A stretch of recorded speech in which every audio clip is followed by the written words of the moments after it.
Well, good morning. Yes, it's me, and look where I am, back home at the New York Stock Exchange. You can see the big flag and the podium there behind me. You can see the trading floor here on my left. In any case, it is a pleasure to be back home. I spent 40 years in this building a career and creating a life. And anyway, today is Monday, October 21st, 2024. And here are the things you need to know to get your day started and figure out what you're going to do. Well, we are now all full swing into earnings season, right? And it's going to be a big week, followed by another big week and another big week.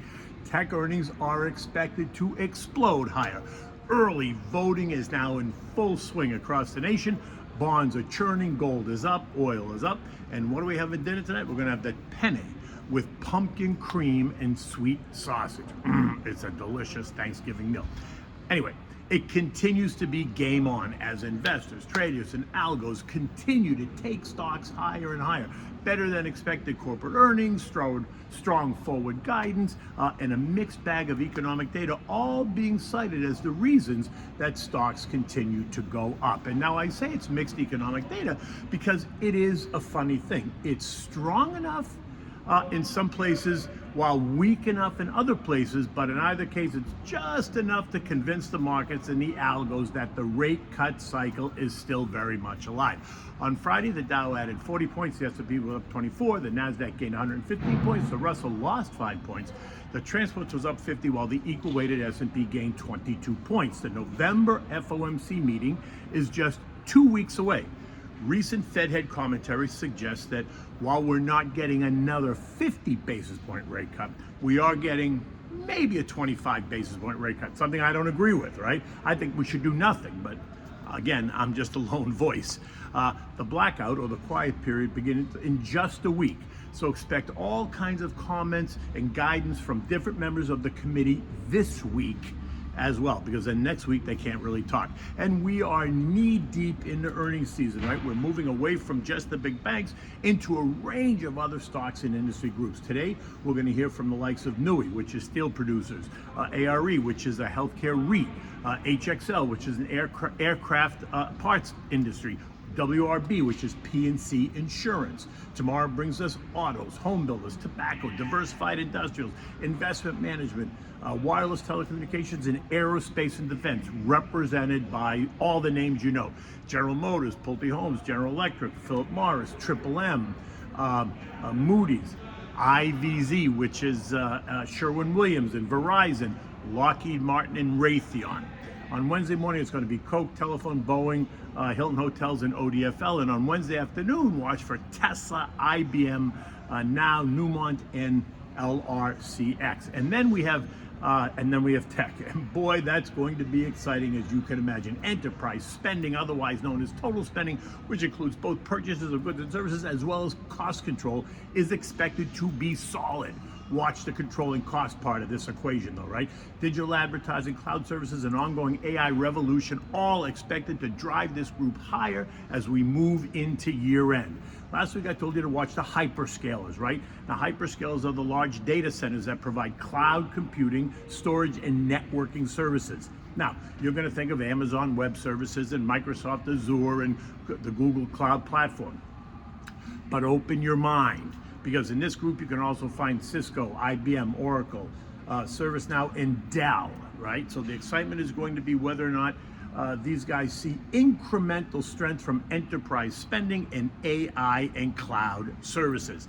Now, my friend Dan Ives of Wedbush fame expects that this quarter's results are going to, and I quote, set the stage for the second derivative of the AI revolution to take hold, and that 70% of global workloads will be on the cloud by year-end 2025, and that's up from less than 50% today. Channel checks and supply chains suggest that demand for AI chips will lead to a tidal wave of spending, led by companies on chips made by NVIDIA and ASML, right? Did you see TSMC earnings last week? Explosive, and the guidance is explosive as well. And what's interesting though is that ASML's forecast was weak last week, right? So it doesn't make sense to me. TSMC is their largest customer, and they reported explosive growth. which is why I say take a look at ASML after last week's sell-off, because there's a definite disconnect there. And ASML, I think, is a screaming buy. I suspect we're going to hear nothing but great things from the likes of Palantir and SAP and Oracle, IBM and Salesforce, and the list can go on, right? So strap in, because it's about to launch. Now, we're also just 15 days or 360 hours away from the presidential election. Early voting and mail-in balloting is now underway across the nation, and by most accounts, the odds are tilting now towards Donnie winning the White House and the Republicans taking the Senate. The official polls, though, suggest it's still a tight race between Cammie. Cammie's leading in the swing states, while the betting markets have Donnie winning in the swing states. So it's going to be interesting to see how this turns out. Are the polls correct, or are the guys and the gals that are actually betting real money correct on who the winner is? Oh, it's such a tangled web we weave.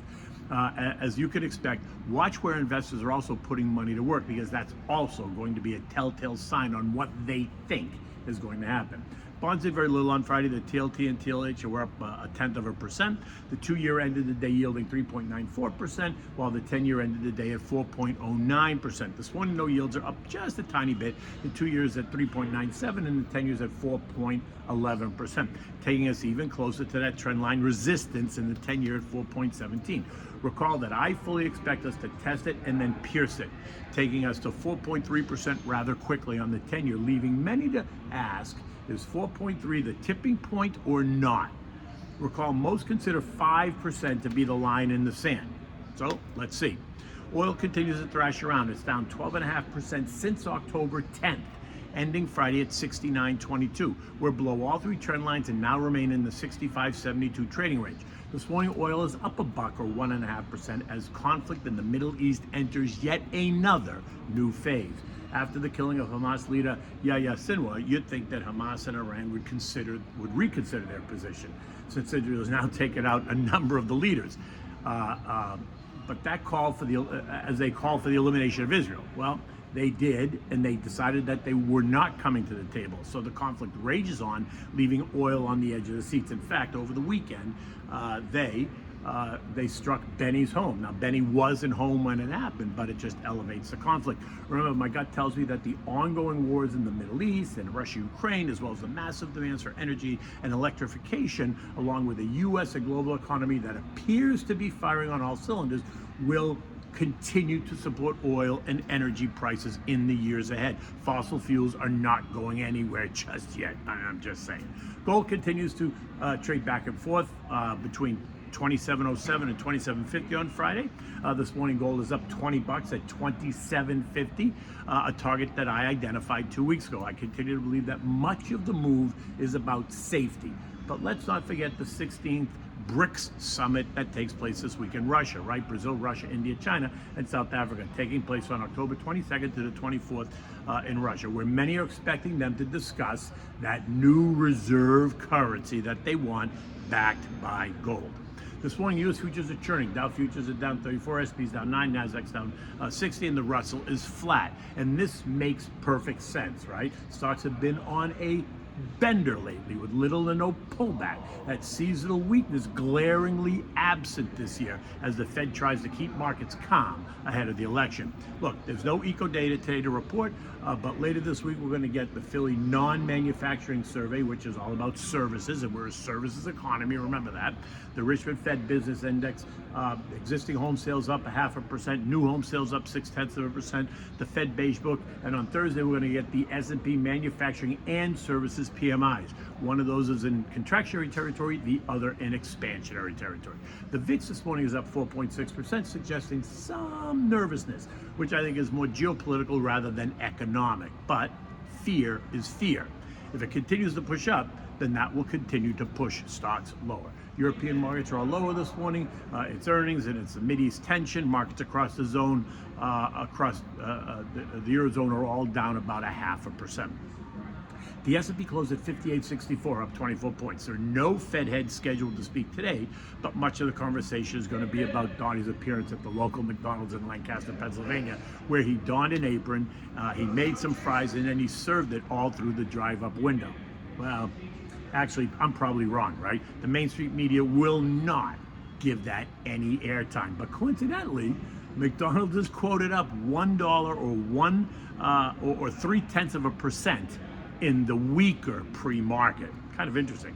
In the end, though, as a long-term investor, you have to have a plan, be diversified, and leave some cash on the side to take advantage of any weakness. And then don't panic. Be patient. Do not go and change your portfolio based on what you think might happen. Politics do not, in the long term, set prices. It does, though, create some short-term chaos, which creates long-term opportunity. Successful investing is a marathon. It's not a sprint. You can go to my website. You can go to my Twitter. Click on the link there at the bottom of the written blog and send me a message. Just put KP in the message box. I'm happy to give you a call back and discuss, long-term wealth planning and markets, anything else you want to talk about. So what do we have at dinner time? We're going to have the penne with pumpkin cream and sweet sausage. It's a great fall dish. It's a great, actually, Thanksgiving dish. And you can use it as a first course in your Thanksgiving dinner. So for this, you need a pound of penne. You need 6 links of Italian sweet sausage cut out of the casings, right? You need 1 large chopped yellow onion. You need 2 large cloves of garlic. You need olive oil, a half a cup of white wine, and a cup of chicken broth. You need 3/4 cup of canned pumpkin, not the pie filling. You need real pumpkin. A 1/4 cup of fresh sage, salt and pepper, ground cinnamon to taste just a little bit, a dash of nutmeg, a 1/4 cup of heavy cream, and of course fresh grated Parmesan cheese. You want to bring a pot of salted water to a rolling boil on the back burner. Leave it there till you're ready.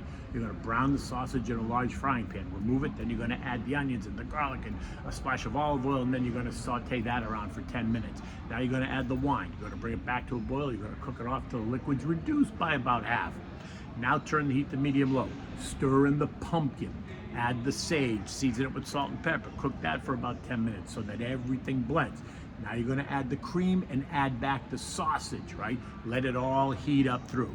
Now you're going to put the pasta in the pot. You're going to have cooked it. You're going to drain the pasta, reserving the pasta water. Return the pasta right to the big saute pan that you have the tomato and the cream in, right? Toss it.